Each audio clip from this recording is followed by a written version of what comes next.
baseball too. Lone Depot is a big sponsor now too with the MLB. So I would see you guys there. I'd be like, I'm with them. That's funny because I don't have nothing either, so I guess we're not even gonna do that because I didn't even tell anything. I've been so busy today. I've been so busy. We're just gonna. Let's party. Let's do it. Y'all said Let's do it. Everyone has a unique gift, and Mike, the creator of the 1NELife podcast, believes most people don't know how to use their gifts or what they are. Mike wants you to see things from a different perspective and be true to yourself. The 1NELife podcast unites the world through art, fashion, music, and film. It inspires, motivates, and creates positive energy, love, and compassion to all communities, and creates an equal playing field for all. On the 1NELife podcast, they cover topics like building relationships, overcoming adversity, habits of healthy people, and much more. We only have one life to live. Be yourself and live your truth. Add the 1NELife podcast to your playlist. That's the number 1NELife. Available on Spotify, Amazon Music, Apple Podcast, and your favorite podcast platform. What's up, y'all? Welcome to the 1NELife podcast. I am Mike M.I.C. Reed, and as always, I got the beautiful, the lovely Diana Gotti from the Wellbeing Coalition, doing it the Gotti way. How you doing today? Right. Doing amazing. That's what I'm talking about. That's right. And we got the special guest today. Yeah. Arvin, the agent, is in the building with us. Let's Come go. on, y'all. Come on. And we have Jaleesa from Lone Depot. How you doing? Hello, I'm doing well, thank you. Good. Happy holidays to you guys. Yeah, man. Happy holidays. Okay. So we just gonna jump in it today. So today, all week, Diana and I have been having conversations just about community over competition. Yeah. That's one of my favorite topics that I like to talk about, especially out here in the AV, because I've only been out here like, 4 years? About 4 years. And last year, I really just started getting into the community and, meeting a lot of people and just like really, really connecting. And this week, it's been kind of hard. I'm not going to bring up no topics, whatever, but I just kind of like to bring it up because I just feel like, just like what, we always talk about suicide prevention, mental health and all that, community over competition, that conversation needs to be had as well, so before we get into it though, Arvin. Yes, sir. Tell us about yourself. I knew this question was gonna happen. I was trying to practice it's this. Like basic 101 question. All right, so let's see. Well, I'm gonna say I'm a God-fearing man first. I'm a husband. I'm a father of 1.5. I say half because I got a baby brewing in the oven. Oh, nice! Congratulations. Thank you. So, father of gonna be 2 princesses. I'm a youth leader at Hope Chapel. Yeah. Oh, and then I sell real estate, man. You do more than that. Yeah. Come on, man. You do more than that. A motivator. So, yeah. Yeah. We just started our own brokerage out here, Real Broker. I'm I guess you can say, I suck when it comes to talking about myself just because but what I'm most proud of is, I am a youth leader and I'm seeing a lot of fruit in what God is doing in the youth. And I'm most proud of that. Okay. And real estate is it pays the bills. I'm passionate about it. I love what I do. I love helping people, but more importantly, it's all about making an impact. And I think I'm doing that with the youth. Mm-hmm. You are. Like I said, I've never met you before. I never had the pleasure to meet you actually. But I've been watching your videos, following you online for quite some time now, actually. Appreciate it, man. And you have great energy. Even when you just came in today and I met you, it was like your energy was like amazing. Come on. And people can't fake that. Yeah. Where does that come from?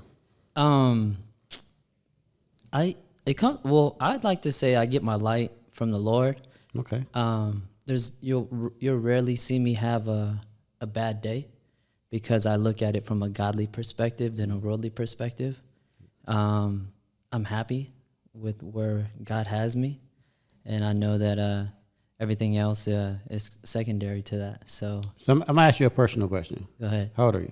I'm 31. You look like you're like 19. I get 15. So yeah. And that's why I'm asking these questions because it's like for you at your age, and you're still young compared to me, right? And you look great, by the way. Thank you, man. Just amazing. I love, and that's where also because a lot of people always say I look young, right? And it's because I just love life. I'm not angry, Right. Just enjoy life. Right. That's where it comes from. But just someone at a young age. So when I ask you, like, where does it come from? Have you always been like that since a kid, or did something change in your life for you to like start looking at things differently? Or I think it's always been something that it came from like as a kid. I grew up playing sports. I think it came from that, playing basketball. I was always like a team captain on my teams. Oh, nice. Motivating, uplifting people. I find joy in seeing other people happy, which is kind of weird because it's also a blessing, but it's also a curse. Right. Because at times, I sometimes need somebody to pat me on the back and pat me on the butt and say, yo, you're doing a good job. 100%. So, but yeah, I think from a young age, for sure. Okay. And did you grow up with both your parents? I did. Okay, so your parents did a great job. Amazing job. Praise God. Yeah, thank you. No, yeah, they did the best that they could. Absolutely. No, hands down to them because it shows. Thank you. Yeah. Be very proud of that. They should be proud of you. Yeah, they get that a lot, actually. Me and my great. brothers are really tight-knit. You know, we still call each other, say I love you to each other. That's amazing. That's great. I still kiss my dad on the cheek, you know, kiss my mom. So, Amazing. yeah, man. You know, come on, man. Come I know. on, man. I saw you with your dad at the game the other day, or I saw Yeah. a picture of you guys. Yeah, went to And the Laker game. Yeah. Had a ball, man. Wow. It was a tough game to watch, though. Let's I not talk got, about I got the that. tissue in the car. I didn't bring it up. No. I actually bought tissue. Because the Today last I three had to shows, she's hold been in the crying. tears. So we make people cry on this show. You know what I'm saying? I'm telling you. Yeah. Yeah. All right, so Jaleesa, it's your turn. Yes. Yeah. Yes. Oh, we're going to come back to you. Don't worry. We got a whole hour and a half. Okay, about me. Yeah, hey. First of all, I would say that I'm a daughter of God, number one. Come on. I'm a wife. I'm a mother. And I enjoy what I do so much.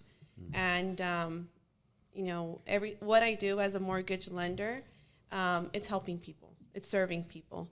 And I knew that was my purpose, and that was what I was supposed to do when I really established my relationship with God, because that's the purpose that God has me here for, to serve others. And in our business, you know, we're commission based. Right. So sometimes we work and we work and we work, and guess what?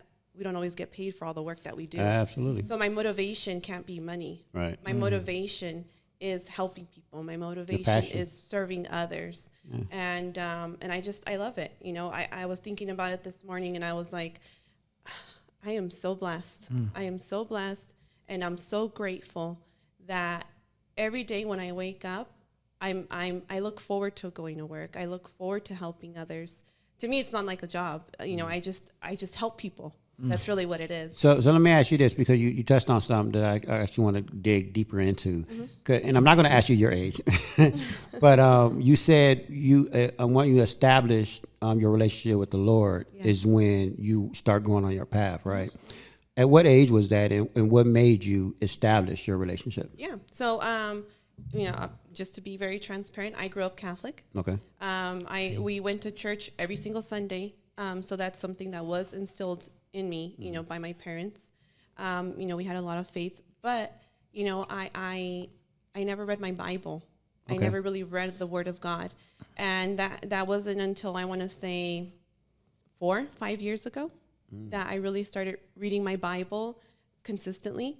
And that made all the difference for me, you know, because it's difficult or impossible, I would say, to have a relationship with God if you're not reading the Word of God. Come on. It's the same thing, you know, in a relationship with a partner, a spouse. You know, when you're dating, what do you do to learn about that person? You know, you get to know what they like, what they don't like, you know, the things that they are pleasing to them, the things that are, you know, not pleasing to them. And so it's the same thing with a relationship with God. The Word of God tells us the things that are pleasing to Him, the things that are not. And so when you read the Word, that's how you get to know Him, and that's how you get to learn to be in alignment with Him. I love that. Come on. Right? So I just started reading the Bible a week ago. Come on. Good, Let's yes. come on, man. But Yes. No, because I grew up Catholic, right? I did and too. then I went to Christianity. Then I'm more spiritual now, right? Okay. But I tell everybody, God is my foundation, 100%, right? That's right. It's just in our last show where we had the. I'm always messing up people's names. I'm bad with names. Dahlia. I'm sorry, Dahlia. I love you, Dahlia, but I'm sorry. We had her on the show, and she's like a psychic Reiki healer. And like how we were discussing that, we all receive and deliver things differently, right? So like for me, like I said, I grew up Catholic, but I never read the Bible because I didn't understand it. Yeah. Like it was like Chinese to me, to be honest with you. No disrespect to nobody, but it was like I just like I couldn't understand it. Right. And and I knew for me, I always got to know the why, and I got to understand something for me to be fully engulfed into something, right? 100%. Or it's like I'm not doing myself no justice, right? So I never read it. I started reading, energy books and stuff like that, and that really got me into reading.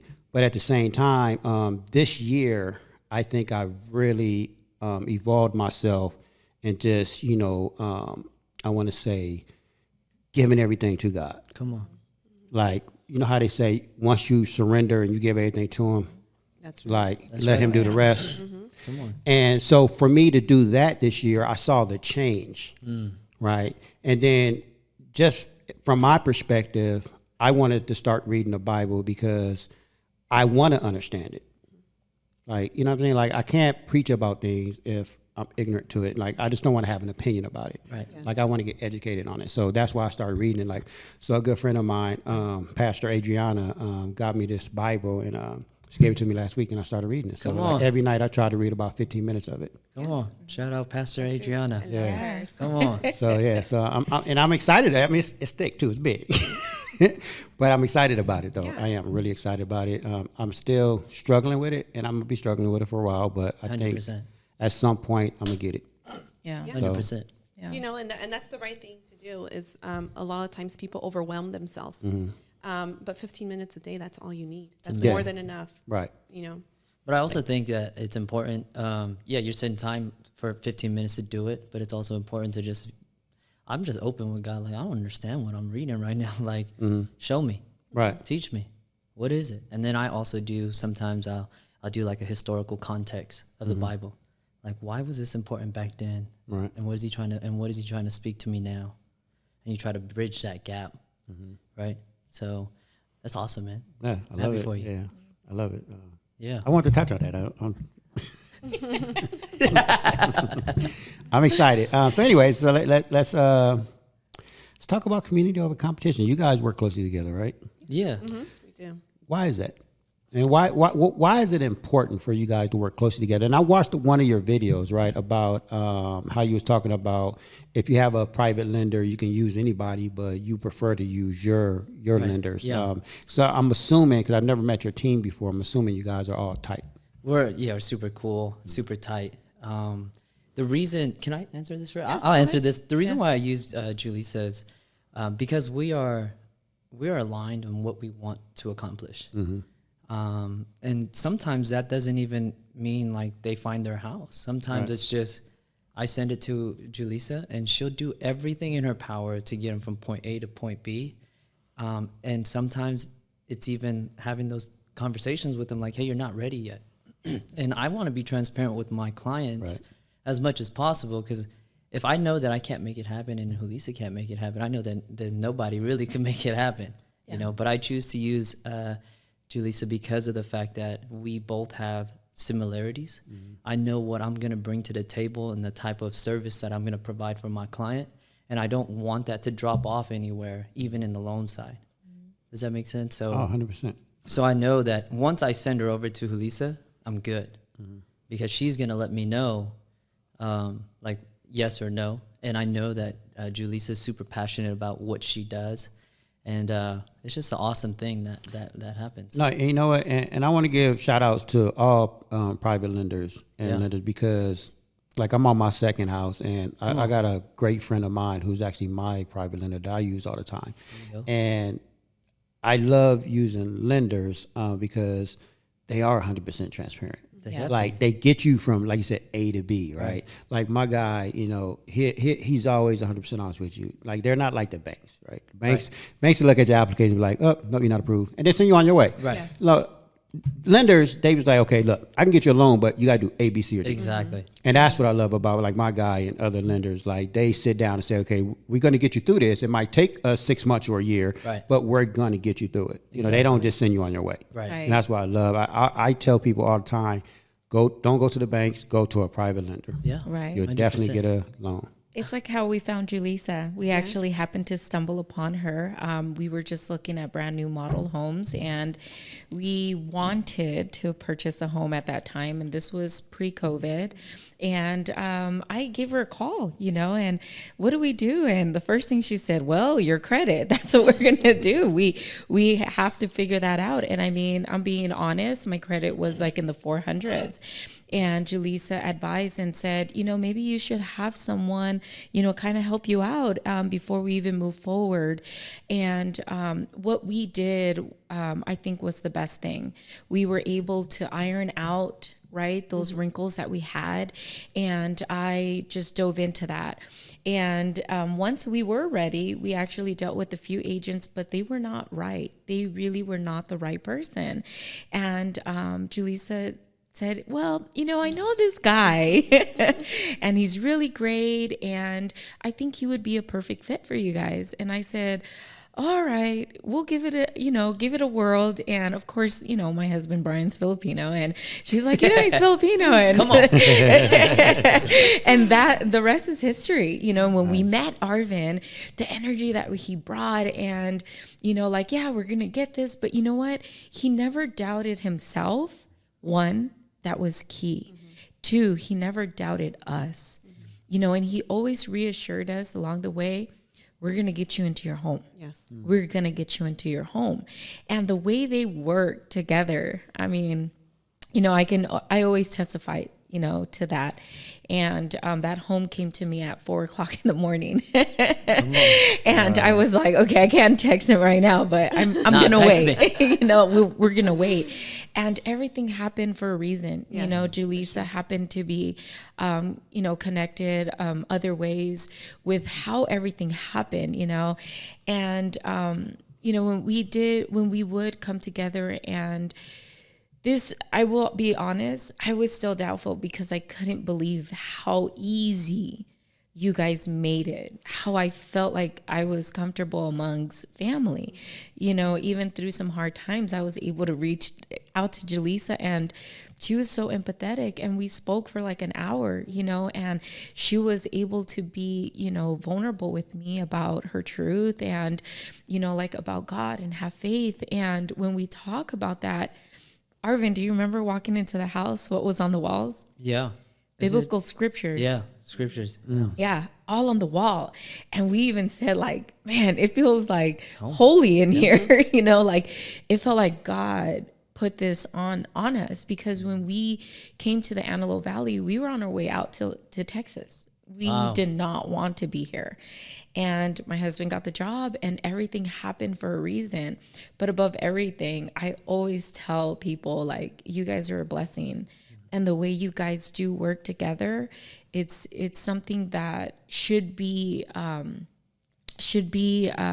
like almost mimic, I want to say, you know, like it really is community over competition with you guys. You know, and that's key, because, you know, buying any type of property can be frustrating, because it's a lot of legal work. I mean, it's a lot of money on the table, right? No one wants to lose. So that process, and especially if you're new to it, a first-time buyer, it could be frustrating. Yeah. But, you know, agents like yourselves and, you know, lenders like yourself, that makes it easier. You know, that I think that's key. Because one of my house, this last home that I bought, yeah, it was a little bit of a nightmare. And I'm, you know, and I bought a home before. Like my first home I bought in Santa Clarita, it was easy peasy. Mm-hmm. Like the agent that I had was a good friend of ours, and it was so easy, right? And the lender was obviously my boy. But this house out here, I decided not to use an agent, but the banks made it difficult for me. And that's a whole nother topic. It's because I'm self-employed, and like I don't pay myself. So I didn't have income. So I had to show income for that year. So I had to go pay taxes. I didn't like that too much. Yeah. Because I can attest to that. yeah, you know.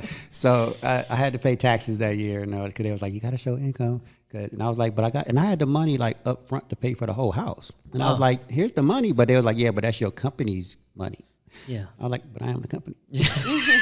So I had to notarize a letter saying it's okay for me to use it. The company's not going to go bankrupt if I use it. Like I had to go through that whole process. Dang. So yeah, they made it difficult for me. But at the end of the day, I understood what it was. But it was just like, oh my God. Like, Yeah. So Taxes. yeah, I didn't like the tax Yeah. part. I didn't like the tax part because I didn't like the tax part because Yeah. I had to pay tax. Because I normally I want to get into the whole tax thing, but I mean I've told you, like I pay taxes, but Right. I don't, and I've only like really written 2 big checks, and that's both times I bought my house because I had to show income. You have to. Yeah. I had to show Yes. income. Yeah, so you it's do. like- Yeah. Well, I mean, that's the reason why you want to do LLCs and corporations, because Right. you want to funnel that, right? You don't want Right. to pay as much as possible. Yeah. So that's But I get it. But when you're in the building phase, I always tell people pay your taxes Right. because you're still building, right? And so I took a big L this year because I didn't think I was still in the building phase, but I'm like trying to buy other houses. I'm like, nah, you got too slim on your taxes last year. Right. So I'm paying for it now. So, but there's always a way. That's always the way, man. Hey, you got a right team behind you. Yeah, Yeah. there's Figure always it out. there's You figure it out. there's always a way. Yeah. So going back to community over competition, I mean, what's your thoughts on that? Like, why do you? Because we heard from Alvin. Why? I said Alvin. That's cool. Arvin. I'm Arvin. sorry, man.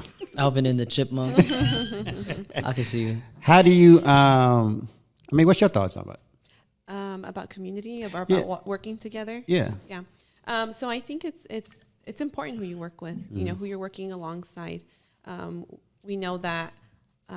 Well, it's funny because I was just having this conversation with somebody about how important it is to be equally yoked. You know, and that's a working relationship, a working partnership is just like any other relationship. You know, and so we have to balance each other out. Where I lack, you have to be able to provide that. Right. And it has to be equal. You know, it can't be me just giving, and you taking. And so it's very important. And you want to make sure that whoever you're working with is in alignment, with you, and you guys have the same values, the same morals, the same work ethic. Because for me, the most important thing is my reputation. Honestly, Right, yeah. I value that above everything else. And so I want for people to trust me. I want for when somebody thinks of me to think of me as being honest and transparent and, helpful, to be all those things. And so if I'm working with somebody, or if I'm partnered, or if I'm yoked to somebody that, isn't very honest, that isn't very ethical, well, that's a reflection on me too, whether I like it or not. 100%. Yeah. Yeah, for sure. And then in a partnership, we, you encourage each other, you motivate each other. And so when I see the good qualities in Arvin, and how he's so kind and how he's so giving, those are things that I see that I want to mirror that. I'm like, wow, look at my friend Arvin. I want to be like him. I want to do that too.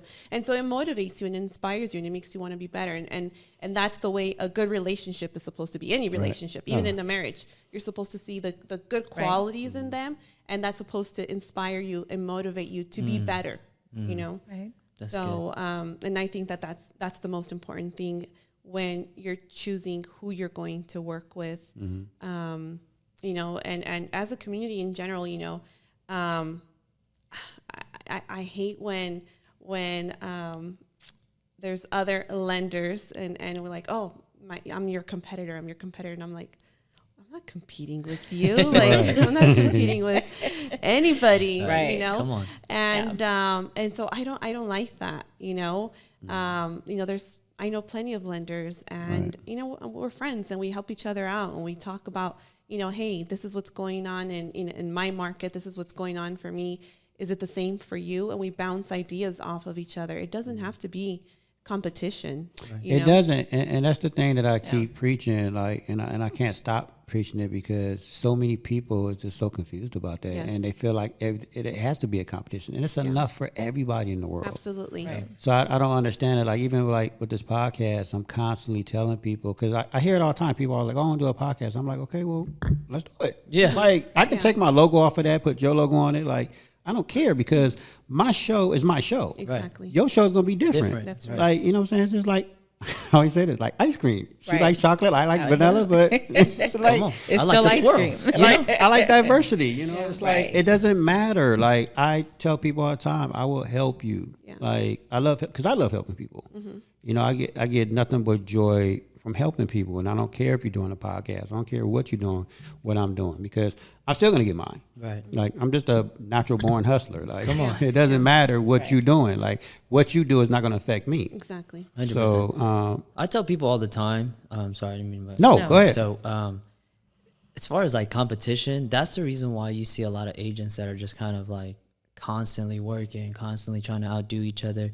And then there's also agents that like they make a ton of money but have nothing to show for it because they're buying all this flashy stuff. Right. They're trying to, they're trying to justify why they're working so hard, so they buy all this stuff to impress people that don't really care. So my whole thing is like, I'm not competing against anybody. I know that what my family's goals are, and as long as my family's goals are met and I'm able to still help and bless people, then I've won. Yeah. You know what I mean? Because what that also does, like competition, it robs you from joy, because then you look at, It's a distraction. exactly, then you look at, oh, this guy's closing 100 deals, I'm only doing like 35, 36. But in reality, hindsight, like it's like, well, somebody's only doing 2. So like you're blessed, and Right. I'm like, as long as my kids are good, my wife is good, we're able to do what we want. Like, who am I competing against? You know, I just did a deal yesterday with a friend of mine who's now becoming a business partner, and like we're both family people, right? And in the deal, we both made sure that our families were protected no matter what happens to either one of us. 'Cause, we're not promised tomorrow, right? Right. So for us, it's about generational wealth. 100%. Like, if something happened to me, like everything just don't go like to you, and like, cause what about my kids? Right. You know what I'm saying? So at the end of the day, I mean, I'm older now, so I don't care about flashy stuff. For me, it's my kids. Right. Like, I need everything to continue to go on with them. 100%. And then they take it to their kids. Generational wealth. That's what I'm about. Yeah, legacy. Exactly. So it's not about, oh, I need a new car, I need that diamond watch, or whatever. Like you're saying, a lot of people, they work so hard for that, and like, who really cares? Right. Nobody. Well, it's just a void that they're trying to fill by buying Right. materialistic stuff, but only Jesus could fill those voids. No, man. and you know what? And I can say this, right? Because I don't want to totally like dismiss what they're doing, because I get what they're doing. Like, for someone like me, like I grew up without parents, right? And I was on my own since I was 14, and I didn't have nothing. So I get it when you get that first taste of success, like you want to go get the house, the car, like you 100%. want to go out there and flash like everybody else, right? Come on. I did that when I was Yeah, I young. did too. But at some point, you got to grow up, especially when you start having a family. Family. It's like Right. like all that stuff's like, okay, did it, done it. Like, now let's go to the legacy part of it. Priorities. Yeah, there you go. Yeah, Priorities. absolutely. That's what I try to say. I'm not bashing people for doing that. I think it's Right. awesome. I think it's cool to have something to look at to show like where your hard work Yeah, is going. and I believe in trophies. You can have your little trophy. 100%. But I don't know. Just people it's just different, right? It is. and that's the reason why I'm saying like I'm not competing against anybody. That's it. No, but and you're right, and I don't think I'm not condoning it or whatever. It's mindset. Like, I think people's mindset is just different. Like, I think a lot of people need to change their mindset, especially in this game, in any game of business. Like I said, it's community over competition. It's like we all can get it, because if we all win, guess what? We really do all win. Right. Right. 100%. I think that's the confusion with leadership. When everyone wants to lead, right? But true leadership comes within, right? And it's your core value, your principles. Like what you touched on, Julissa, that it's a reflection of you and how you're leading and that's that example that you're putting out. And that's another thing, like with the community, competition over, community over competition, is what is that true leadership? Like what is your core? And the fact that you are asking the why, and that why will lead you to that. But as long as you keep, like your foundation pure and transparent and genuine, that's true leadership. Where, you think, oh, I sell more, or I'm ahead, or that's leadership. It's really not, because it's draining, and you're not able to set those examples for the next person. Like you even, Arvin touched on the youth, like that really is true leadership, because you're investing into our future. And that's what it is, and like what you said, Julissa, as well, is people are going to look at that, not necessarily on your job, but as your core, as your person. Because before we become leaders, we have to be leaders with ourselves. Yes. So that's why it's very important to always ask your why. Yes. And where is that going to lead me to? Because I do feel you guys are leaders. That's why I was so excited to have you guys on. No, and you know what? And that's why when you was kind of introducing what you do, I say you do more than that, because you are a leader. Thank you. You're an inspiration to community, to what you guys do. Because people watch, like you said, I watch your videos, and other people they can see that in your videos, because it comes out. Like your light is really bright. Thank you. And you don't even have to say it. It just shows. Yeah.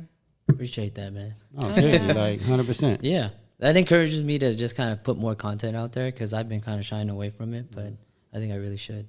And I noticed on your IG you said you coach. What do you coach? So I was a real estate coach. Okay. Coaching a lot of new agents, or even seasoned agents, on kind of like how to thrive in a market like this. I kind of put that on the back burner for now, because when you wear too many hats, you get stretched too thin. Yeah. And I had to prioritize what was a priority for me. And I wasn't going to put God second and business first. Right. So it was the youth or coaching. And so I chose the youth, even though that's a voluntary position. And coaching was making, it was good income, but you can't serve two masters. Right. So what do you, when you say the youth, what do you do with the I'm a youth pastor or youth leader. Pastor, okay. Yeah. At Hope Chapel. I took on this position last year. No instructions were given. It was just like, hey, both pastors were like, we couldn't think of anybody better. So they pretty much voluntold me to do it. And I think you're the right person for it. No, absolutely. Yeah. Absolutely. I see it. Yeah. So they just kind of gave me the job, and then I kind of just fell in love with the youth, man. Like I can't explain it. They drive me crazy. How long you been doing it? A year now. Okay, nice. Yeah. What do you think? Where do you think that came from? I've always been a servant. I've always again, I get happy by seeing other people happy. Okay. You know, I ask people that all the time, like where things come from, because like even like when you said you on your journey, right? It started when you decided to get your relationship with the God. But I think I always tell people I think it started way before, right? For sure. Like like for instance, I work with kids as well, and I've been working with kids since I was 12 years old. Come on. Not knowing, like even like when I was 12, my sister, one of my oldest sisters, took me to a park, and every Saturday I would work with the special needs kids, and I enjoyed it. At 12 years old, I couldn't understand why I enjoyed it. I literally loved getting up on Saturday mornings, going to do activities with these kids. I don't even know why. Like I just did it, and I loved it. I looked forward to it. Like I should have been out, not should have, but I'm not gonna say should have, but like other kids was out, could have been out there just playing, with my friends, whatever. But I enjoyed doing this. But I didn't realize until I had my son, who was born with a disability, that God was preparing me for that. So I'm saying, like, if you connect things, if you connect things, like your journey started, way back, and I realized that when I had my son. And to this day, I still help the disabled kids. Like I'm an AYSO coach and co-director for the soccer league in Valencia for the special needs team. Wow. That's amazing. I've been doing that for 8 years now. Come on. Yeah. That's good. That's Yeah, I don't know. Where do you think yours comes from? For me, I agree. Since I was a kid, I always thought I was going to be a teacher. I wanted to be a teacher because I've always loved kids. And then I love teaching. I love teaching, whatever it may be. And even in high school, you know, I thought I was going to be a school teacher and eventually maybe become a counselor, you know, because I just loved, you know, talking to people and getting to know people and helping people.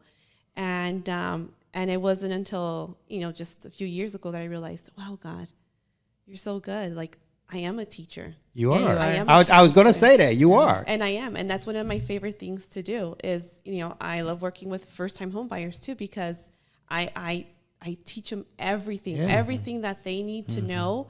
I teach it to them. And, you know, I feel like I have the patience to do it. You know, I like to sit there and I take my time with it. And I'm not, Yeah, you do. I know.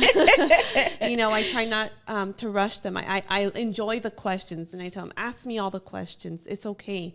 You know, and so I'm a teacher at heart, and so I understand what you're saying about how it starts even before that. You know, it does. And even like before the show, Arvin, when we was talking and how I told you, like, shout out to Savannah, by the way, who dropped us off some, what did she drop off? Some goodies over at Pretty Little Poppy. Puffs. So shout out to the minors to major leagues over Pretty Little Poppy. They gave us some gifts today, and I appreciate that. But anyways, when we was talking about the kids that we had on there, right? And I told you that a lot of the kids that we interview, all they're going to do is evolve. Like when sometimes, and it's not a lot, but sometimes when you're a kid, you actually recognize your gift, because everybody's born with a gift. Yes. You know, sometimes it takes us a while to understand it or to Right. see it, but these kids, most of them, they know their gift and they're going for it. It's amazing. It is amazing. All right. So I'm like, wow. It's an investment, like I said, into our future. You know, if you're able to be empathetic, and above everything, I think, Arvin, it's you're relatable. You know, you're present with now, you know, and you're able to guide them and be vulnerable to maybe something that they're processing, you know, and you're willing to put yourself in that situation and say, hey, I know where you're coming from. You know, even with my kids, I tell them, oh, it's it's Arvin. But you know what? Because you've always given them that comfort, you know, like that reassurance, and not having to, you know, like be something that they're not. They're able to be themselves. Thank you. And sometimes with adults, we have so much on our plates, right, that we expect them to sit there, don't do it, you know, or even with religion sometimes could be a pushback for the youth, because most of the time it's their parents pushing them, like, you gotta go, you have to do this. But I think when they come to you, you're not having to push that on them. You're able to be relatable, you're able to be empathetic with them, you know. So I think that's key, that we are investing into our future. Like what we do the workshops with the kids and teaching them about gratitude, jolts of joy. But when you really think about it, it does come all together. Maybe with what you're doing is religion wise, but it's still an investment. And some of these kids don't have that, you know, and that's where it's key. It's key what we're doing. And even with you, Julissa, you know, being able to teach, as adults, we never stop learning. But sometimes people see us as adults and think that we should know. Yes. But sometimes we don't. And if you're willing to teach us, why not learn and take that in?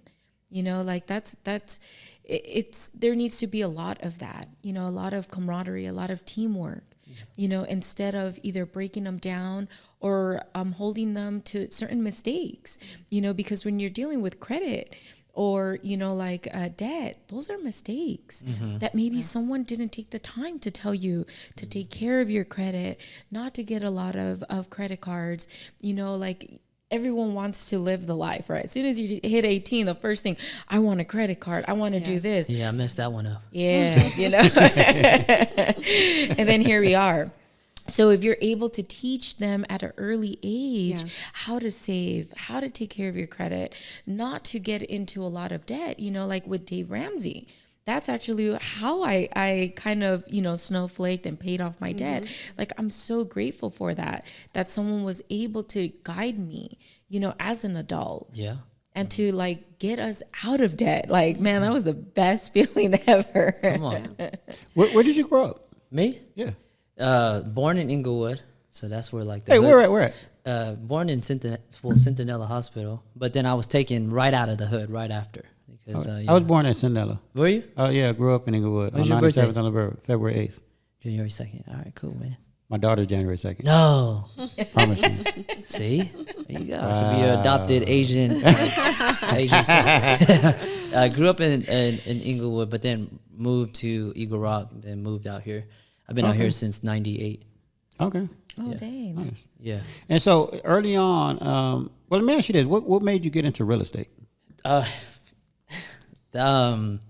right. So I've always known I've wanted to help people. Okay. So after high school, everybody says I want to help people. I want to help people. So I went to nursing because that was like the only thing I could think of, because I looked at my mom and I was like, she's a great nurse. Like, I want to be like my mom, and she makes pretty good money. Right. So it was really just kind of go after the money. Graduated nursing school. I hated it. That was around 21 years old. I came back out here, started working at a restaurant. So mind you, I knew I hated nursing because I would pass medications, and I just didn't have compassion for these people just because it became a job. It became something I didn't really want to do. I was like, I don't think this is me helping people. Because more than anything, at that point, I was just kind of just pushing drugs because that's what you're called to do. Yeah, right. You know what I mean? So true. And so I told my mom, and Asian moms are like, "What you mean? You just finished nursing school?" And I'm like, "Yeah, no." So I came out here, and then I started being a manager at a restaurant, fast food restaurant. I got involved with like customer service, and then I was like, I could really do this. I like talking to people.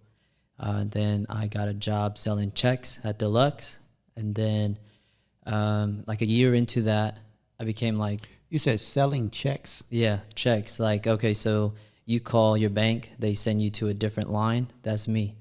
Because you're like, oh, I want to buy checks from my bank account. Oh, like those special print checks. Yeah. Okay. Specialty checks. Yeah, my bad. My bad. There was no prefix to that. I apologize. Yeah, I'm over here slanging checks to the bank. Yeah, I'm over here slanging checks to the bank. Was that? Yeah, $1 million checks to the bank. You know what I'm saying?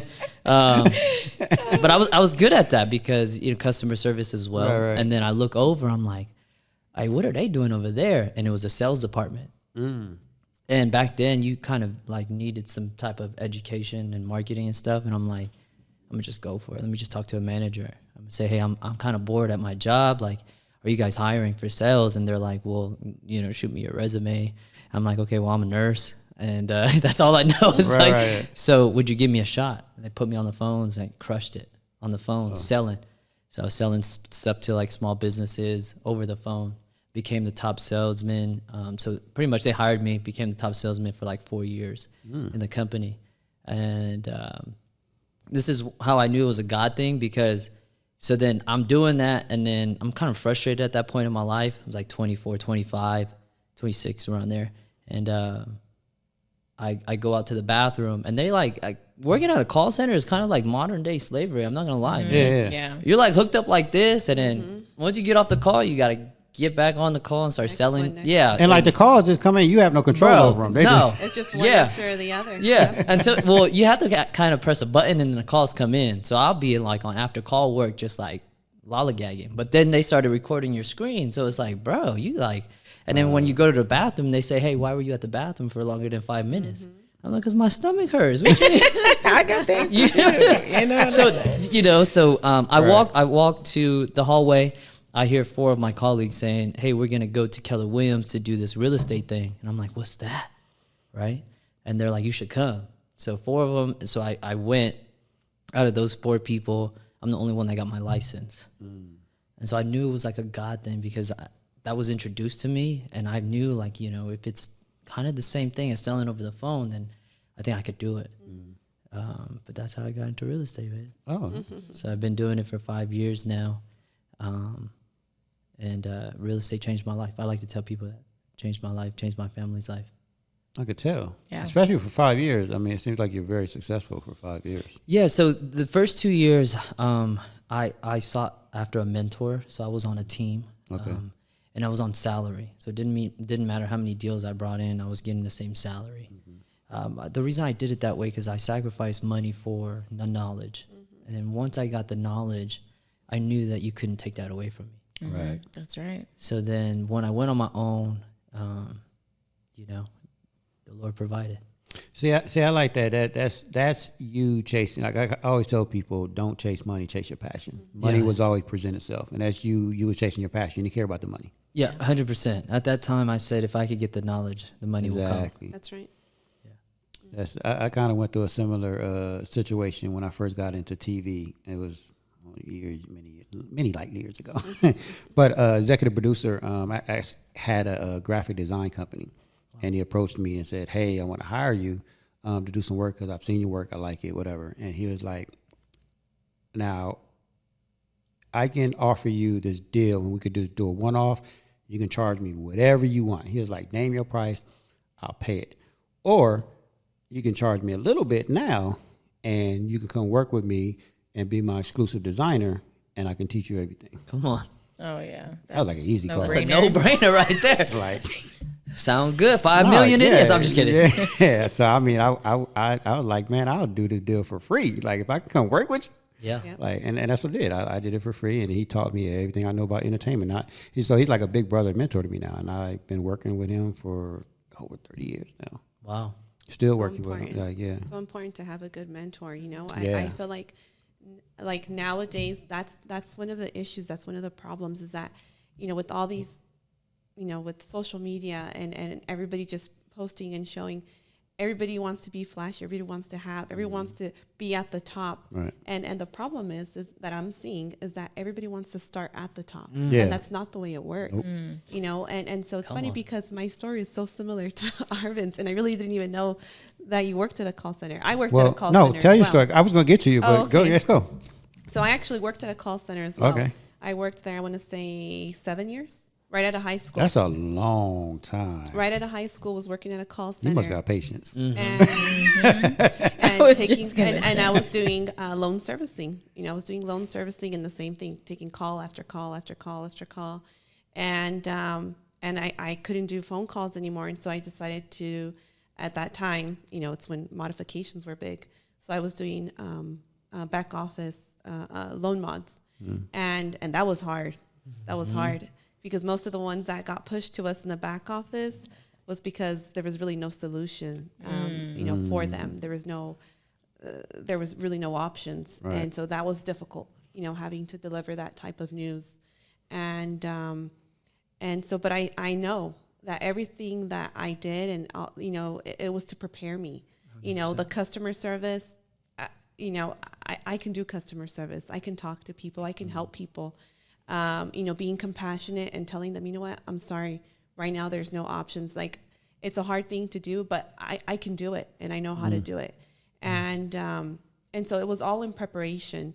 And so from, you know, being in the call center, you know, I went into originations, and I started as an assistant.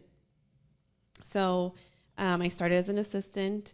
I was encouraged by my husband to get my license. I kind of didn't want to do it because really, in reality, my goal was just to be a mom. You know, Okay. I have, you know, 3 kids. They were little and close in age. So I was like, you know, once they're all in school, then, you know, I'll go back to work. But my priority was my family, my children. You know, but life happens. Things change. Right. And I needed to go back to work, and I did. And now I know, you know, why. You know, because if it wasn't for that situation, I wouldn't have gone back to work. You know, but you know, there was a plan for me. Right. And so I got my license. And similar to Arvin, you know, to me, the most important thing was the learning, the education. And so that's why I decided to be on a team. And I'm actually still on a team.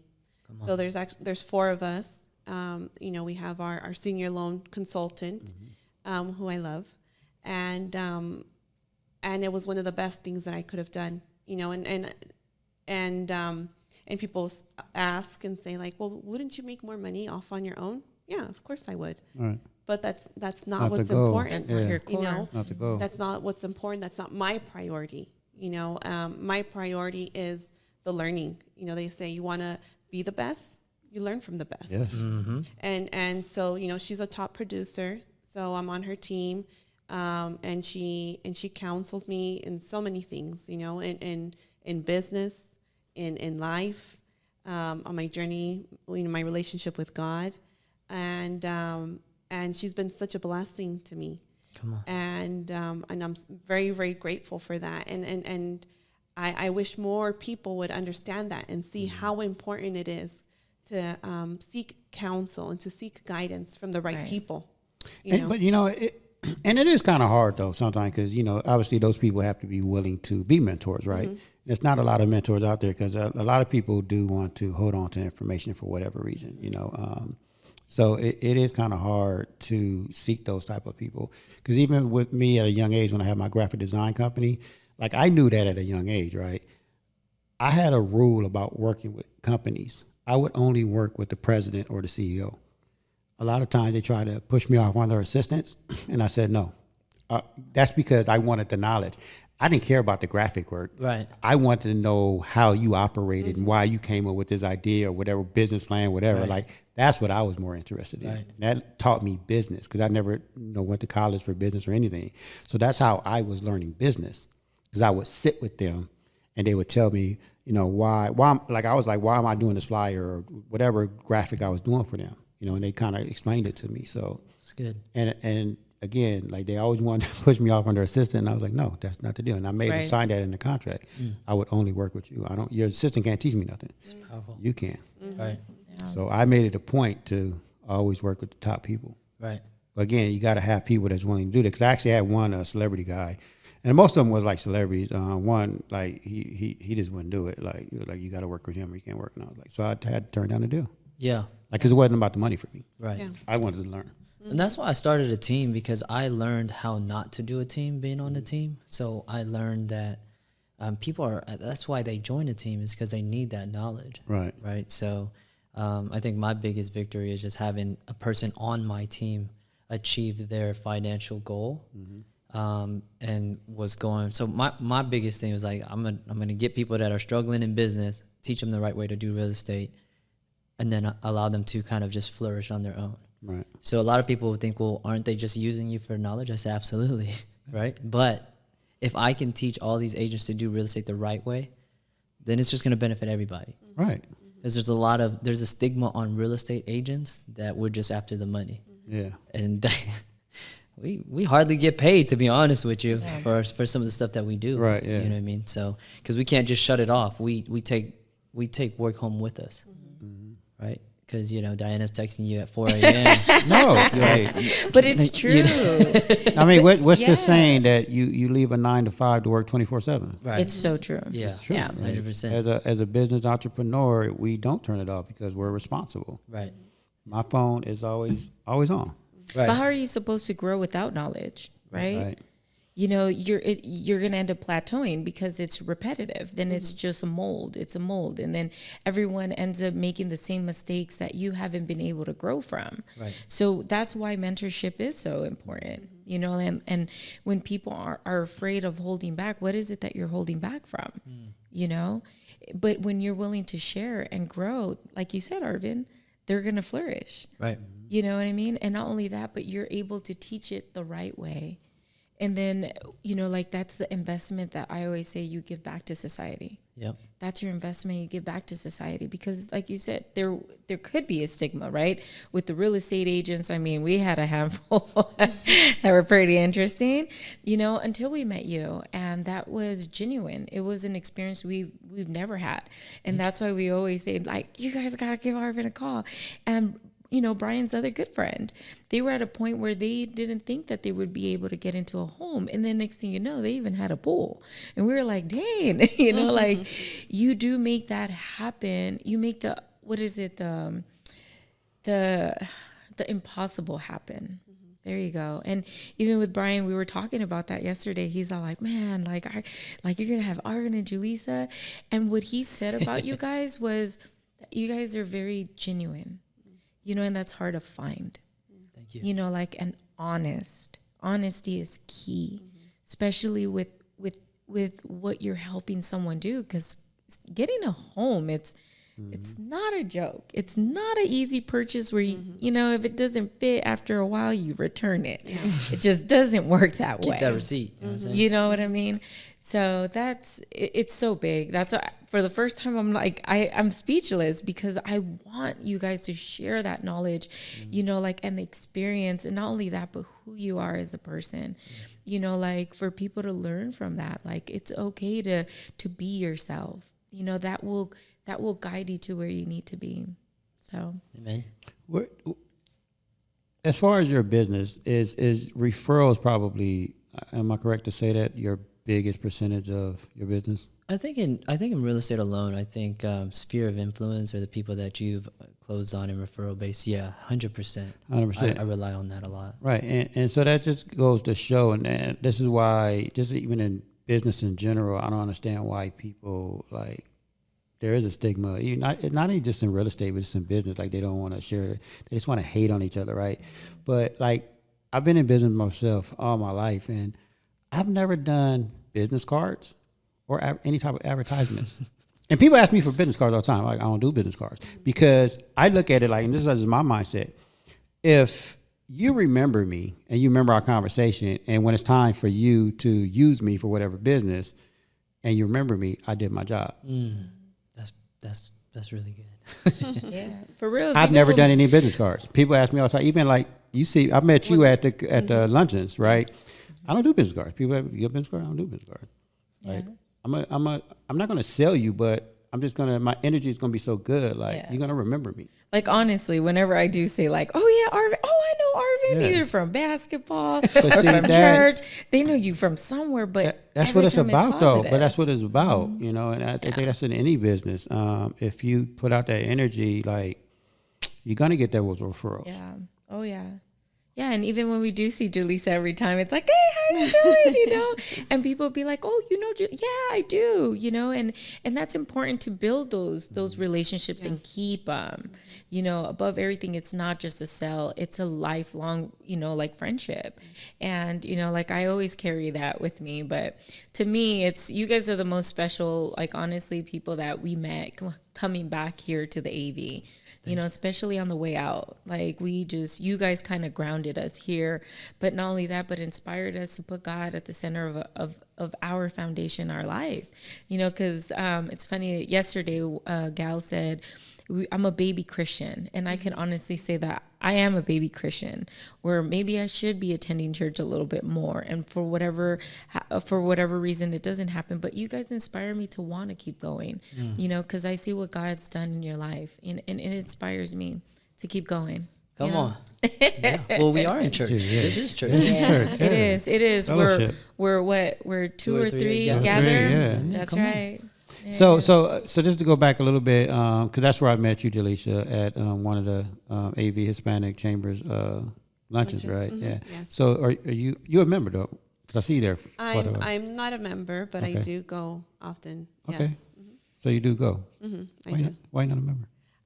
You're always there. I know. Honestly, I just haven't looked into it. But, okay. But why do you go? Just for networking, or? No, for networking, but the reason why I choose to go to the Hispanic Chamber of Commerce is because I love that every time they discuss a different topic, it's about something in our community, and I feel that even, you know, as a lender, it's important for me to know what's happening in my community. Right. You know, I need to be able to educate the buyers when they ask me, hey, you know, what's this or what's, I can talk about it. And so, you know, I never used to go to events.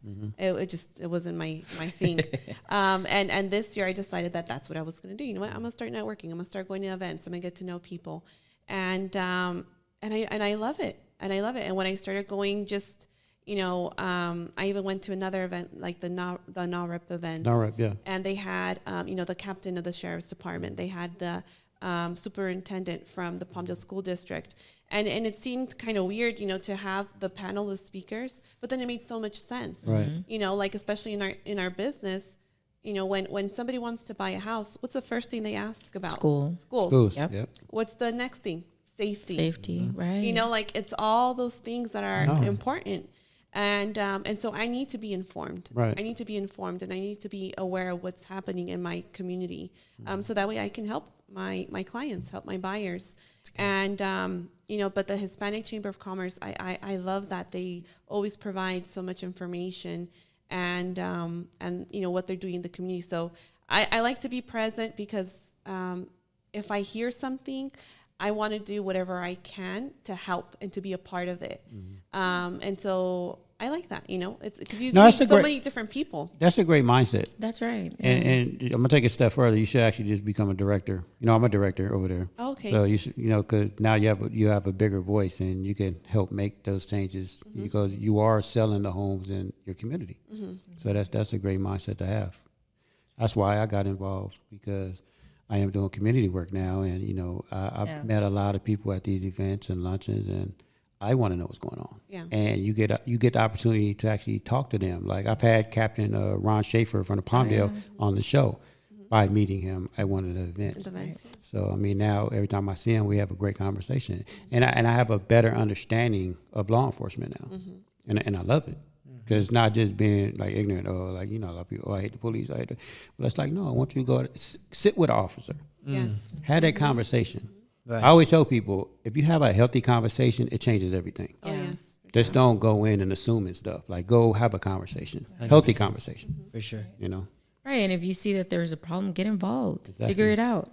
And we were just having that conversation that I need to get out a little bit more. And you are. Into the community. Yeah. So I'm actually thankful that we did stick around, that we did stay, because I did grow up here in the Antelope Valley. However, as soon as I turned 18, I was out, and I thought I was never coming back. So everybody thinks. Oh my God, if that's not the truth. And here we are, honestly, we're really happy where we are. And not only that, but getting involved into the community, it's really touched my heart, because I've always been very passionate about that, like looking to see what's going on. Although Los Angeles, it's so big. Where here it's so intimate, where you're gonna see the people, you're gonna see the the officers, you're gonna see people from the school district, or even nurses and doctors, where that's important, where you're able to connect with that, where versus a bigger city, you're so disconnected, and with mental health, that's so big, and it's key to be able to be relatable, and what you were saying with the Hispanic Chamber of Commerce, like it's true that I'm glad that they're so active with our community, with other events, like in bringing certain awareness. So I'm glad to be able to get out there, and I think I'm going to do an event tonight. My first chamber event. No, yeah, and I'm sad because I'm actually going to miss that event, because I have family members that's in town, and I got to go have a dinner with them. So that's always good, though. Yeah. No, and I love it. Don't get me wrong. But I'm at events like every night of the week. Yeah. That, like I'm constantly out there. I'm on the flip side. Or it's like, taxi mom or wife this, and I really don't have time. I actually had a coffee by myself yesterday. I saw that. And I had like an hour, and I kid you, I didn't know what to do. That's I hilarious. sincerely did not know what to do. I drove down Sierra Highway, and then I was like, well, maybe if I go to, and then I turned around and I ended up at Starbucks, and I was like, maybe I should get a coffee, because I really don't take time to myself anymore. I've spent, ever since we got our home, I'm just at home. I'm trying, but then I look at it and I don't know how much more I can clean, what I mean? Because there really isn't. So getting out into our community, it really is important, and it's key. So I'm really glad that I can have that privilege now. Yeah. And one thing I wanted to mention is, when we say being a part of the community, people always think like such a high, right? Like so big, but I mean, it can be anything, like a community of women, like our business women of God group, it's the same thing. We have a community, and it's about connecting. It's about helping each other. And, my husband was just telling me, because we go places, like we all meet up and and we do events together. And he's like, wow, you guys have like your own little community, huh? Yeah. Right. And I was like, you know what? We do. Yeah. We do have our own little community, and it's so nice because we support each other and we help each other and we encourage each other, and it's just so many things, and it's so important. And I think that has a lot to do with mental health, Right. Yeah. You know, like I saw that yesterday. it's so important because it's easy to feel lonely. It's easy to feel lonely, and especially when you're going through something difficult, when you're going through a difficult situation, through a hardship. It's easy to feel like you're the only person that's going through that. You're the only one. And when you have a community or a group of women, let's say, that you're able to confide in, that you're able to talk to, that you're able to share with, and you're able to discuss those things, and then all of a sudden, you know, she says, you know what, I went through the same thing, you know, and I got through it. Yeah. What does that do? Well, all of a sudden now you have hope. Yeah. All of a sudden now you're encouraged, and that's exactly what I got from going to Business Women of God. You know, it wasn't just for business. You know, it was, yes, it's to learn to do business God's way, but it was more than that. It was beyond that. It was exactly what I needed. I needed to be encouraged. I needed to be built up. You know, Right. and that's what the women did, and that's why I'm so all about Business Women of God. And any chance I get, Diana knows, I was always telling her, Diana, please, you have to come. You have to come. No, and you know what? I've been around for a while, you know, and I got to shout out all the women out here in the Antelope Valley. Come on. Because they truly are inspiring each other with all the little communities like the Business Women of God, like NARUP, you know. WCR. Yeah, that like they're really doing a lot, and I don't see that in other communities. But out here is huge, and I know a lot of them, and I'm very inspired by that. And I Right. love seeing that because it's only sending a message to the younger generation Right. women, and hopefully they grew up into it and it just become just a bigger thing. Yes. Yeah, and even with social media, like what you touched on too, it's really hard for women to accept themselves. You know, like we have to mirror what we see, right? And we have to be that, and it's harder to accept who you are. I mean, even when I happened to, you know, I had an appointment with your wife, Arvin, and I sat there and I looked, I was like, oh my God, like I literally sat here and just talked for almost an hour and a half, but it was actually really good because you know what I told her? You're helping me feel good where I didn't, you know, and what her work, what she does is she's giving me Confidence. that confidence, right? You know, where I don't get ready, I don't take care of myself, but let me tell you, ever since I got my nails Come on. snatching. Shout out to my wife. That's right. Yes. You know, but I was laughing with my daughter because I was like, don't make me snatch you up with these nails. They look good too. You know what I'm saying? Yeah. Right. But it's true. You know, as women, it's really hard to encourage each other, to uplift each other, you know, to give comments, just simple as that, or to be empathetic and share what you've been through and to say, hey, I've been there. You know, like I know what you're talking about because we're supposed to have it all together, right? Yes. We're supposed to be that filtered wife, that filtered woman. Like, how can you even know what I'm going through? Yeah. You know? Well, it's So- a stigma about women like Right. hating on each other too. Right. But, you know, About to say that. No, it is. It's huge, and Yes. I hear from women a lot. Like, oh yeah, I don't hang. That's why I don't hang around a lot of women, right?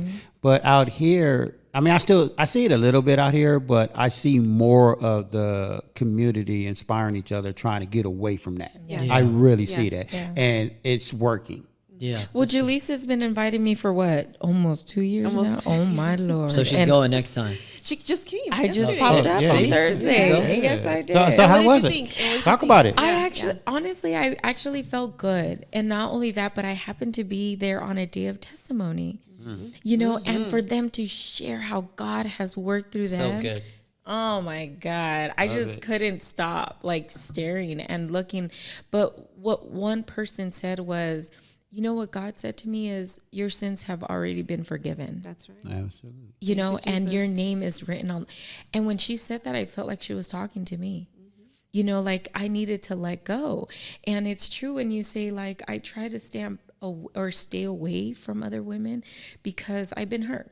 like, and my confidence before could be threatening to other women, because of maybe my physique, that I should be, I shouldn't be as confident, or I shouldn't feel good. And that was always really hard. So to be completely honest with you, that's the reason why I never really wanted to go, because I was afraid. I was afraid that maybe I just didn't fit in, or, I'm a baby Christian. I was raised Catholic, and I was like, what if I don't know? But there really is no right answer or wrong answer. Just come with your heart as open, right? And that, I love that, and how they were being impactful to other families, like that. We did really share a blessing. Yeah, they were sharing blessings, and the testimony of what that lady had gone through with her family, and how hard it was. And I'm just looking at that, and I was like, and I'm really feeling really bad about, not having this. Yeah. It puts things into perspective. It really did. Yeah, it really humbled me. Mm-hmm. And it actually shook me, to be completely honest with you, where I started shopping and I started looking, because I told myself, you got to uplift yourself. You have to do this for yourself, because when you're at your best, you don't know how many people you touched. I'm really good, like Arvin was saying, I'm really good at talking about other people. But when you ask me about me, I really can't give you much, and people are like, no, there's more to you. Like, you uplift people, you're igniter of hope, you're involved with the youth, the podcasts that we're doing, and the outreach to the people that I do, even in the grocery store. I'm always waving, saying hi. And Brian's like, how do you just talk to complete strangers? You know why? Because I love it. Because that's your gift. That really is, Well, it shows that, one, the humbleness that, all of us have. Because, even like how you always getting on me about, gratitude for yourself, right? But it's never about me. Yeah. I never want to talk about myself. And that's why I'm always back here in the corner. Like, the camera's on you guys. Like, it's not about me. Yeah, I was trying to put Julissa in the middle, but it's okay. It's okay. But I think with that, I think it's cool to have a platform where women can go to. Oh, absolutely. And then we can just point them like, hey, I think this will benefit you. I know that there's a young lady in our broker that, has benefited from Businesswomen of God, and that's your fruit, right? Mm-hmm. That's the fruit that's coming out of that. And so I commend you guys, and I'm happy that you're persistent in inviting people, even when they say no for 2 years. For 2 years, I know, right? Guilty. Not only that, but Julissa, I did overhear that there is a Bible study for Yes. So we through Businesswomen of God, they do have other groups. So they have a Spanish Bible study group. Mm-hmm. And then 2 years ago, I started our, we call it our summer nights group, because we started it during COVID over the summer. And so we were wanting to get together, but we're like, how do we do this? Because people really aren't getting together. So we did it in the summer, and it was outdoors, and the name just kind of stuck. Love that. And so our summer nights group, that one's for, our millennials. Mm-hmm. And what we do is, we get together, we read a book, it's all Bible based, and we just share, and we get very vulnerable. And we, we're just there to support each other, and I think especially for millennials, because it's a very it's a challenging age, because just like for myself, I'm a wife, I'm a mom, I am trying to do all these things and keep it together, and it's not easy to do, and it's not easy, and it's very, like I said, it's very easy to feel like you're failing, or you're not doing enough, or you should be doing better. But, we encourage each other. We share with each other. And when somebody says that they're going through something, you know what? I did this. Try this. See if it works for you. Oh, really? You did that? Mm-hmm. And that's really what it is. It's supporting each other. And it's like you said, getting away from that stigma of, how women are in competition with each other and they can't help each other. There's none of that. There's none of that. We really just want to see each other win, and we want to help each other. And it's so sincere, and it's so pure. It's a beautiful thing. And the only way to explain why it works, it's because of God. Come on. Because he's at the center of it all, you know, and you know, we have all kinds of women from all different backgrounds, you know, and none of us are perfect, because I think that's a misconception, is that sometimes women feel like, or even people feel like, you know, to go to church or to have a relationship with God or to go to this, you know, group, I have to be perfect, you know, but that's not the case. You know, we're all imperfect people, you know, and, you know, but the thing that we have in common is that we want to do better. We want to be better. And that's what makes it successful, I think. Right, right. And I think that that's what attracted me also to Christianity, is the fact that it was okay to not be okay. Yeah. And that God loved broken people. Yes. And I came to him so broken, and he received me and welcomed me home. Yes. You know, and was reassuring me that it's going to be okay. You know, and I always say this, you know, vulnerability is true strength. And sometimes that's hard to be that, you know, because you're supposed to be perfect, right? You're supposed to have it all figured out. It's like, where? You know what I mean? I don't even know where that comes from, because like I heard somebody say one day, and it really made sense, and I kind of already know it. Someone said they don't believe in goals, right? Because once you reach your goal, then what? So it is kind of like life. Life's a journey. It's not a destination. It's not like, okay, yeah, we got it. We reached this point where, okay, we got it all together. But then it's like, oh, now what? Like if we all had it together, how would life be? Like what would we be doing? Yeah. I think about this scripture in the Bible when Peter and James came, and then they healed somebody at the gate called Beautiful. So what happened was God told them, hey, go out, and this is the first time that Peter ever spoke the gospel. This is after Jesus has already died. And so they go, and there's this lame man who's been lame for the past 40 years. So they're walking, they're on a mission to go preach, but they stop for this guy. So I love the fact that they weren't so consumed with the destination that they forgot about what their main journey was. And so they healed the man, right? So praise God for people that don't mind being inconvenienced for the greater purpose. Exactly. Right? And so I always tell people, don't be so destination minded, but be more journey orientated. Right. Because even the late great Kobe Bryant, right? Right. He says it's not the destination, it's the journey. The journey. And that's why he was so bored. So he went out and won a Grammy or whatever. Because I'm so bored. Basketball's done. What can I do? Yeah. It's because he had it all. Because he has a growth mindset, not a fixed mindset. Right. 100%. Ooh. Tweet that one right. Say that again. Come on, man. It's a growth mindset, not a fixed mindset. That's right. Come on. So, I mean, it's okay to have goals, but it's okay to also be inconvenienced for the greater good. Right. Absolutely. So, I mean, that just kind of scripture just kind of hit. What scripture is that? You can find that in the Gospels. So I'm reading the Bible now, so now I got to go. Yeah, look you're it gonna up. have to. Yeah. I think. You're going to have to text it to me. Yeah, I'm gonna have to text it to you. Okay. It could be in Matthew, or it could also be in Luke. So the Synoptic Gospels, the reason why they say that is the Synoptic Gospels is because of the fact that it's all good news and it's all correlating with each other. So you can find it, is it Matthew, Mark, Luke, John, or the Gospel is just good news, right? So that's their account of their walk with Jesus Christ while he was here. So if you start in the Gospels, that's the good news, man. So you fall in love with Jesus even more. If you read Mark is a good place to fall in love with Christ, because Mark wasn't a disciple of Jesus. Actually, who wrote Mark was Peter, but Mark he was good penmanship, and Peter was a fisherman. So he used Mark like, hey, write my story, because I suck at this. I'm a fisherman. So Mark actually wrote down an account of who Peter was, and they like to call Peter like God's right hand man, right? His favorite.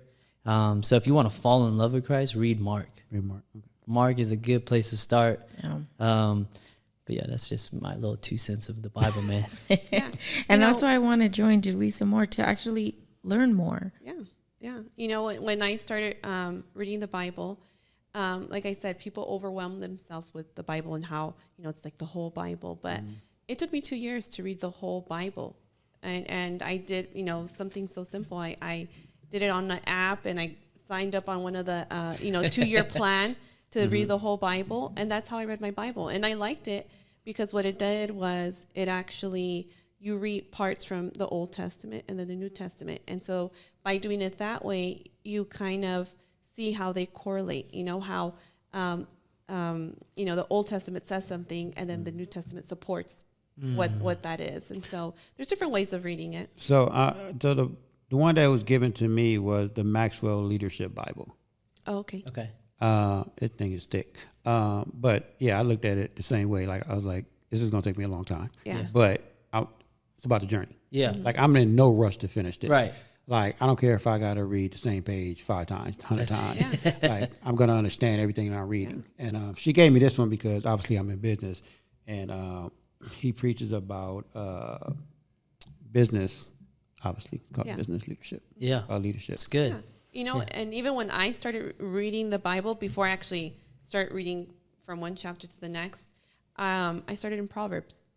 Proverbs, there's 31 Proverbs. So you read 1 Proverbs a day. You can do 1 Proverbs a day. Yeah. And Proverbs is our book of wisdom. Mm-hmm. We all need wisdom. Absolutely. All day, every day. And so you can't go wrong with reading 1 Proverbs a day. 1 Proverbs a day keeps the devil away. Yes. Hey. Love that. Yeah, tweet that one. Tweet that one.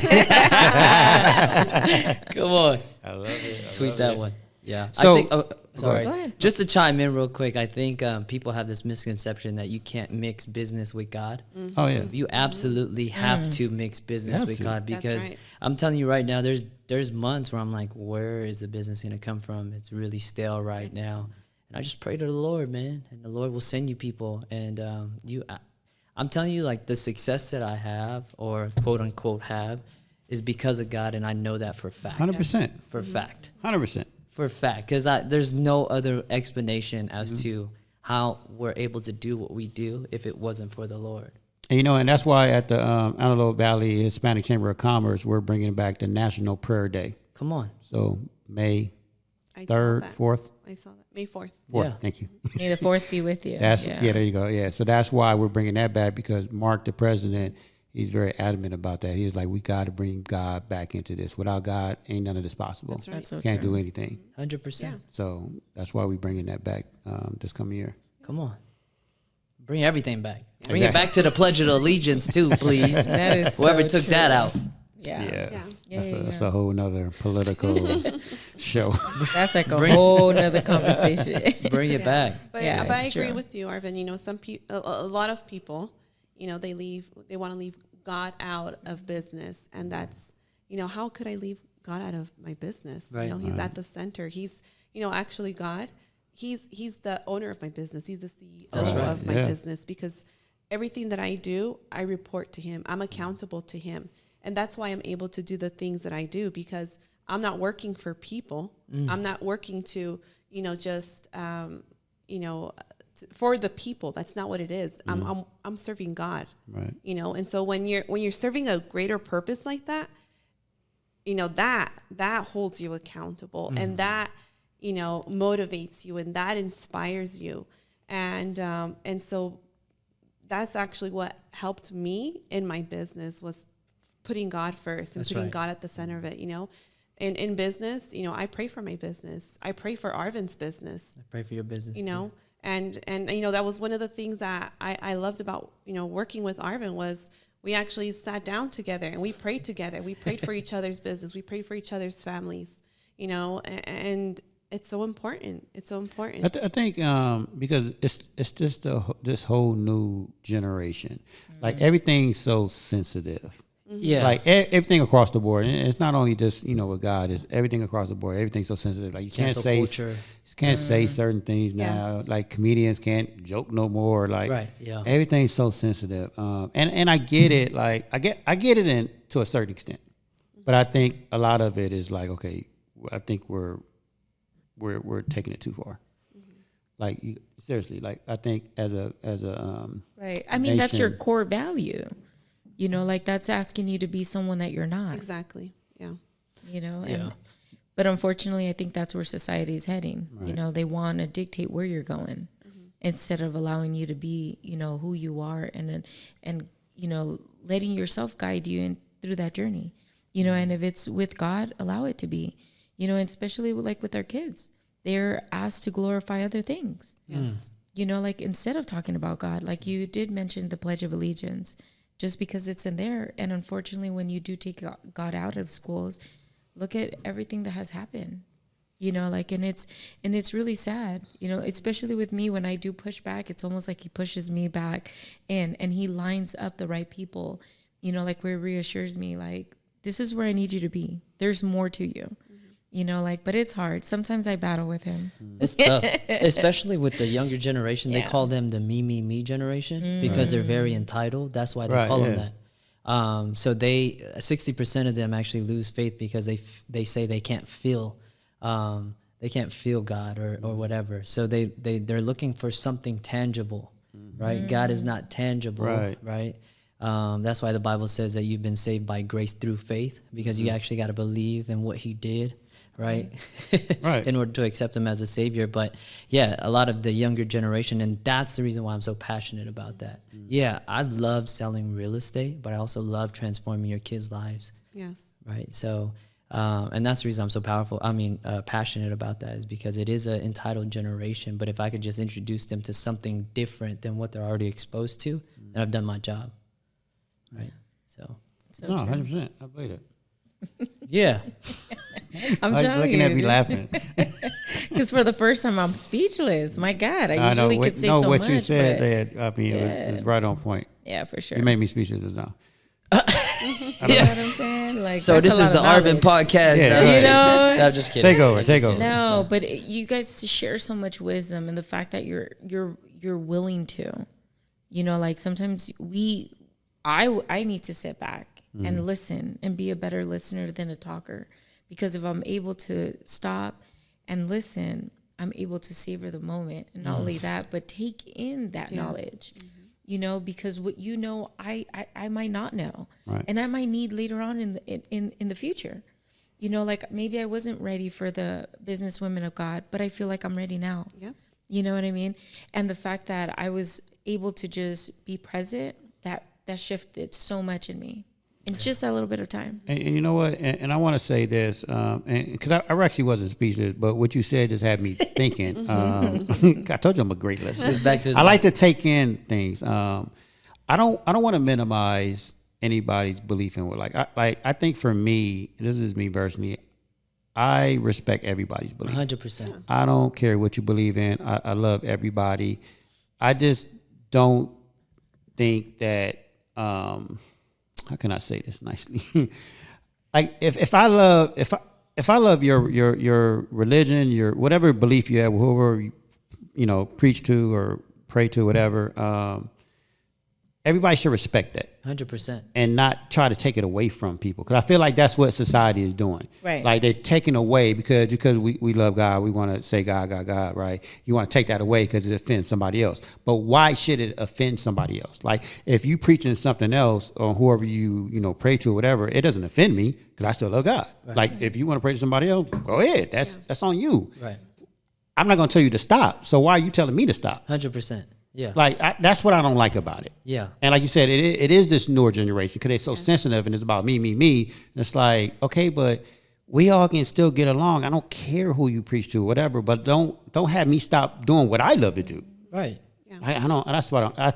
It's a respect. Right. Yeah. And I think that's a big thing that's missing in this generation is right. respect. It's respect. Right. Because, we grew up on respect. Right. I come from, my parents are Mexican, so my dad, the number one thing that he taught us was respect. Yeah, you respect everybody. Everybody. You respect your parents.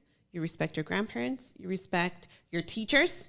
Yeah. Oh my God. You respect, and you know what? Even if there's a homeless person, you respect them because they're a person. Yeah. And that was one of the most valuable things. Now I know, now that I'm older, now that I see, that was one of the most valuable things that was taught to me by my parents and especially my dad. Yeah. Hey, I'm old school where if I said something wrong, I got popped in the mouth. Oh yeah. Like for real. Oh yeah. You can't do that no more. No. My parents actually, my mom used to threaten us with the chancla. Yeah, right. The infamous chancla. She used to threaten us, but it was a fear. Yeah. Because my parents never, disciplined us like that, but there was a fear, there was a respect, And that's what's missing in this generation, these younger generations, is that there's no respect. And it's, so it comes, what that's doing is it's affecting everything. It starts, you know, like they don't respect their parents. They don't respect their teachers. Well, now, because they don't even know how to respect their parents, how could they respect anybody else? How can they respect their classmate? Right. Yeah. How can they respect their coworker?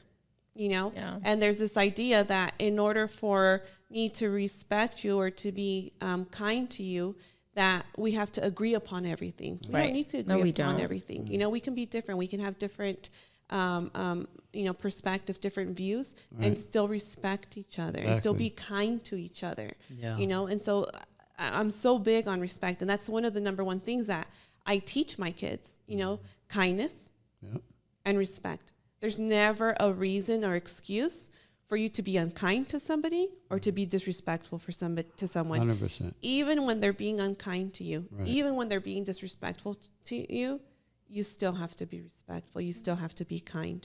And it's like, why aren't we teaching our kids that? Why? You know, because when you don't teach your children to be kind and to be respectful, they're the ones that are going to suffer the consequences, because as they get older, Gets worse. it gets worse. But there are no more family values. I think that's what it is, you know. And we live in a society where everyone has to work. And there's always something going on or keeping up with something where we don't invest into that, you know, like family values, your core values. You know, that's where I think you teach your children that, and it starts at home. Yes. And then what's going on now is that as adults, we're having to process everything, you know, post COVID. What happened? You know, like everything just went out the window, where these kids are picking up now on everything that we're processing, trying to pay the bills, trying to keep up, trying to just be present for yourself as an individual. So the kids are learning that instead of what you said, no, you still respect everyone, universal. It's me. You know, I'm not doing well. I'm struggling this. So then we're teaching them that. But everything starts at home. Yes. You know, like if your core foundation is good at home and you're teaching these, you know, like these values, these that's principles, you know, that's where they go out into society. And I've seen it, you know, with teachers. Teachers will take a phone. A child will get up out of their seat and go into their desk and grab. Oh my God. I knew all they had to say is, do you want me to call your mom? No. I straightened out in that fear. You respected your parents. Now they talk to their parents like they're friends. Yeah. You know? I think it's a lot though, because here's what happens is because of the fact that some people are struggling at home, it makes them have to pick up another job. It makes them have to, so then parents aren't even involved in the kid's life. Right. And so it's like, well, how can we when you're working 2-3 jobs? Right. So it's challenging. It's tough, man. And social media is really raising our younger generations right now. Yeah. It's not even the home no more. It's the world that's on social media that's raising our young ones. Right. And social media, you post what you want to see, want people to see though. Right. And that's all fake. Yeah. All fake.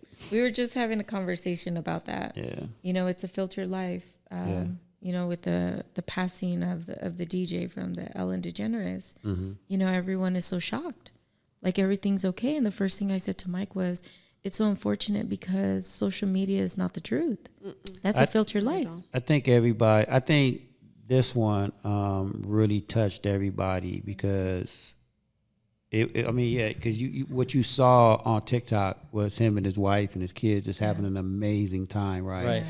And he was a celebrity, but he wasn't like a big celebrity like, you know, like Kobe was, or, you know, Denzel or anybody like that. But, you know, he was a celebrity, and I think he touched everybody because of his energy that he brought to the Ellen show, you know.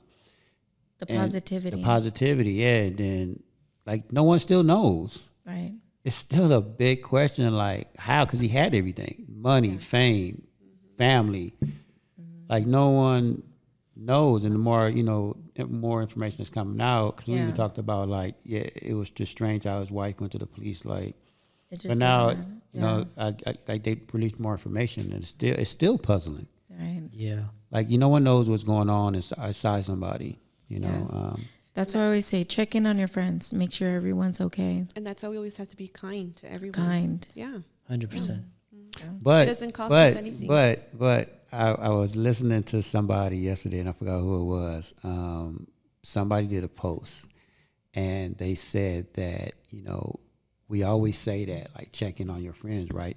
But what about the people that actually do? Because this lady did a post yesterday. She said, I actually was checking on one of my friends one time, and, you know, saying, hey, you know, I know we ain't talked in a while. How you doing? They went out to dinner that night.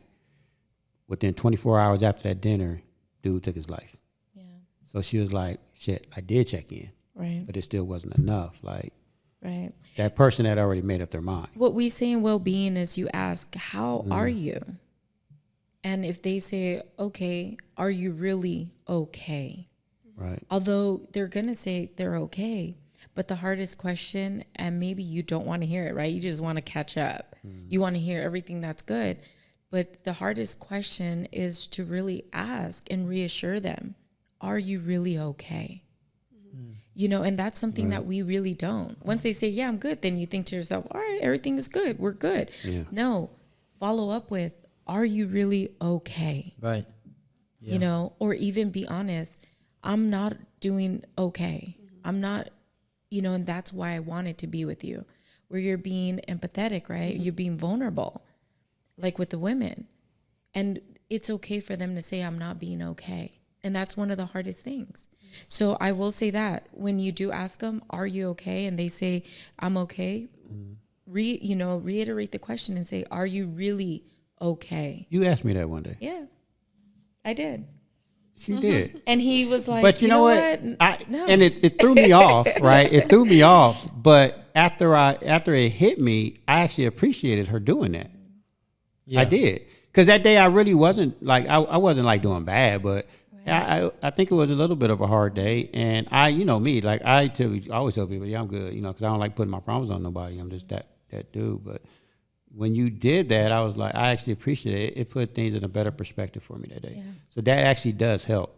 Yeah. 100%. So I'll say this, guys, make sure that you're not just following up and asking, like, how are you doing? Or if you're like really deeply, ask it again. Are you really okay? Mm-hmm. And then they can then know that you're willing to listen, willing to really be there. That you mean it. Right. That you mean it. Not only that, but building that psychological safety. Right. I love that. I always ask, like, how's your soul?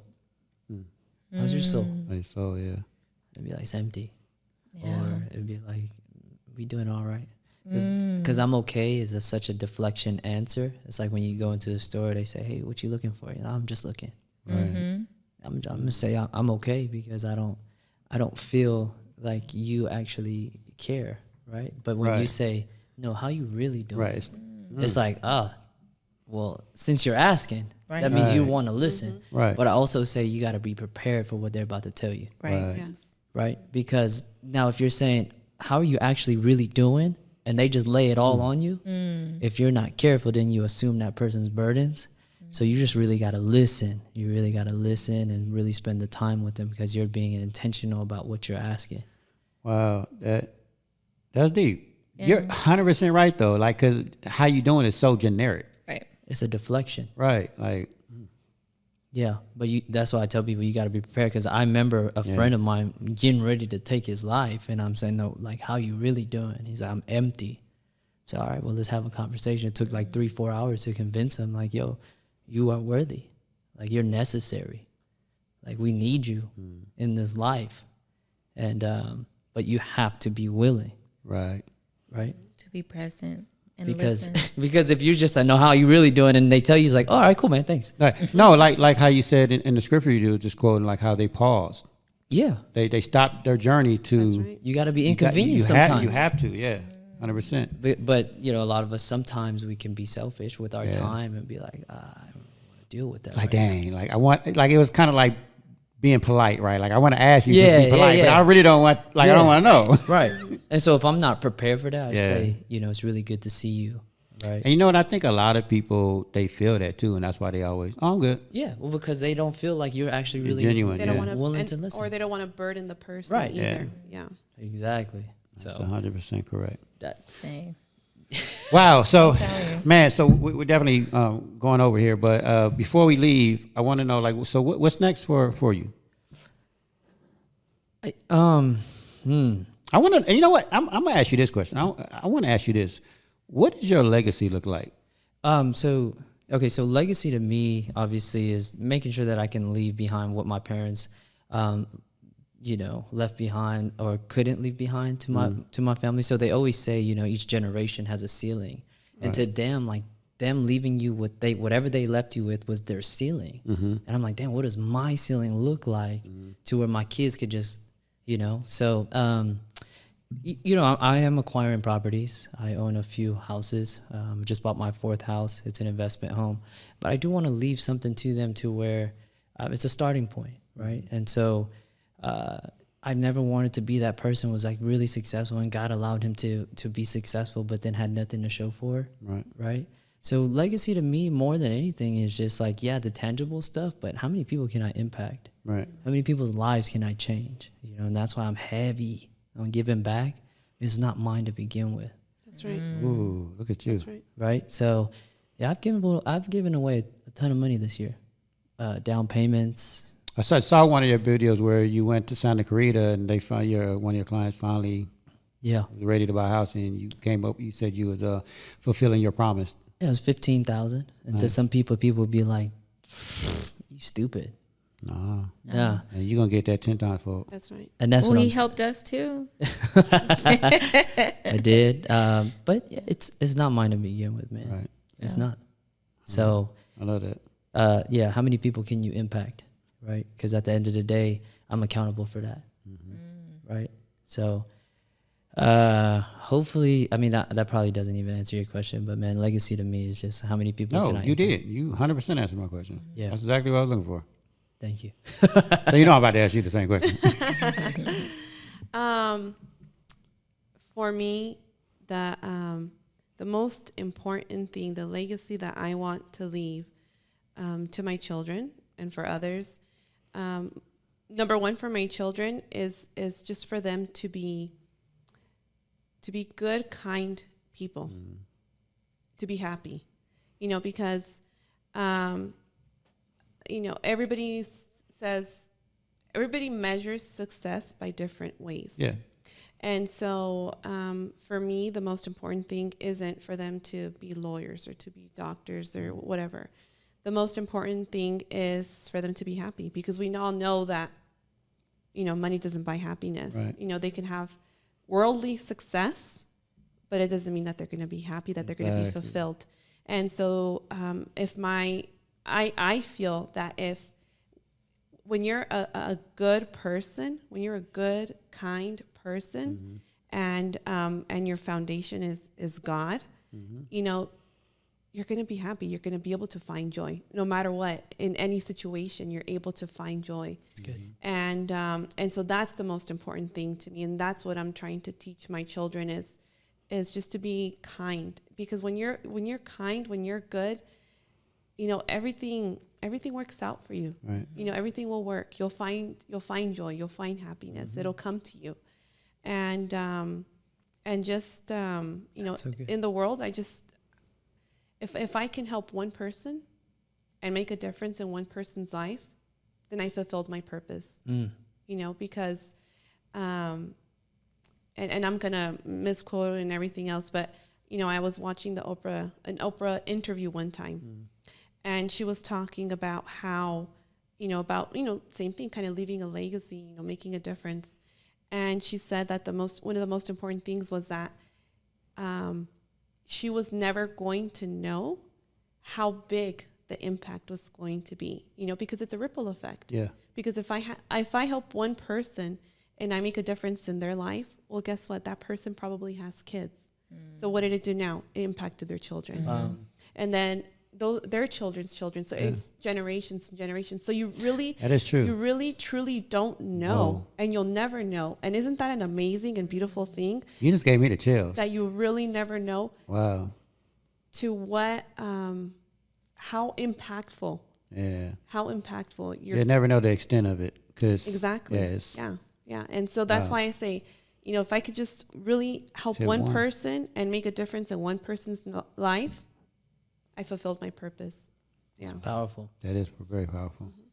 Wow. So, how can they reach you guys? I'm very big on social media, so just Arvin the Agent on social media, arvintheagent.com.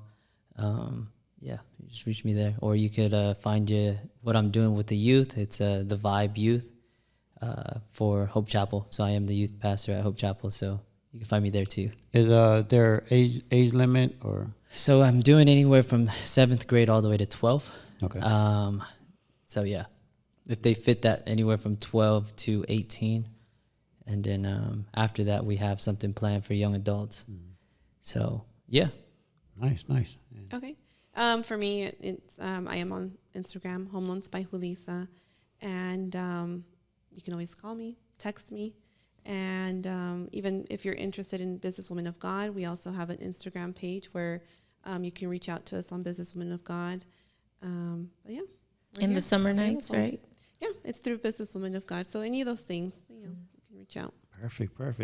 Wow. Well, thank you guys, man. I truly appreciate you guys. I truly admire you guys. Thank you. Thank you. Wow. I appreciate what you guys do for our community out here and for the people. I truly do. Thank you. I'm like shocked, not shocked, but They're dope. I'm Huh? amazed. They are Told you dope. about No, them. she did. She was like, they're gonna be dope. I was like, wow. You don't even know. I was Thanks for like, having just us. No, wait, yeah, just wait. absolutely. And you're gonna be at the next meeting? Yeah. Come Thursday. She's Thursday morning. You going out? That's it. No. Keep That's her good. accountable. Keep her accountable. Yeah. I love I it. need it. Yeah. I love I'm it. excited. I'm excited for the new me stepping out. Cool. Yes. Well, I want to end it with this. Doesn't matter if you're black, white, Asian, Latin, rich, poor, Christian, Buddhist, Jew, gay, transgender. Just live your life to your full potential and enjoy your journey. It's your life, no one else's. Be blessed, you guys. We out of here. Hey, be well. Peace.